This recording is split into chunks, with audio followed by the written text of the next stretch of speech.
When you are, the caretakers of such a unique, awesome game as Plants vs. Zombies, it can't just be good or great, it has to be perfect.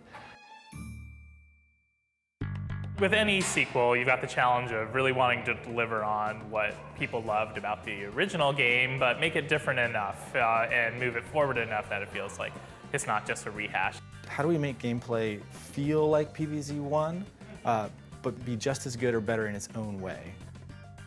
We start out Plants vs. Zombies 2 on the events immediately after Plants vs. Zombies 1. You're on the lawn, you've defeated zombies, and Dave's having a great time, and he decides to eat his taco. And he loves it so much that he wants to eat it again. So obviously the easiest way to do that is to build a time machine and go back in time to when the taco hadn't yet been eaten. So of course, he gets in his time machine, Penny, but something goes wrong, and then you end up in ancient Egypt. In Plants vs. Zombies 1, he just went level to level to level, unlocking plants along the way. In PvZ 2, we take you out to our world maps.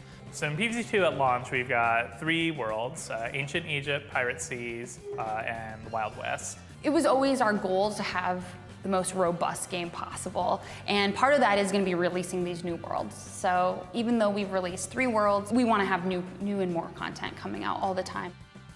The most awesome part of the game of Plants vs. Zombies 2 is plant food. Like that fundamentally changes the game. We were dialing all these things down. We came across the idea, hey, what about plant food? We just give them one-offs, give them a little special power. And we tried it and we thought, hey, there's something here. We knew we needed to keep a lot of the plants from the original game, but we wanted them to feel fresh and different. It not only gives you a new way to kind of battle the zombies, but it gave you a new way to view the plants, because now the plants have this whole new mode that they didn't have before. And then the biggest change of all was when we thought, let's make this game free. The game is absolutely free to players. Everything that you see on the map you can get to through gameplay. This one we want to give a player tons of content, tons of really cool things, and not really gate them with money or with recruiting friends or anything like that. And just let them enjoy the game, and when they find something they really like, they can grab it. The game is actually just beginning.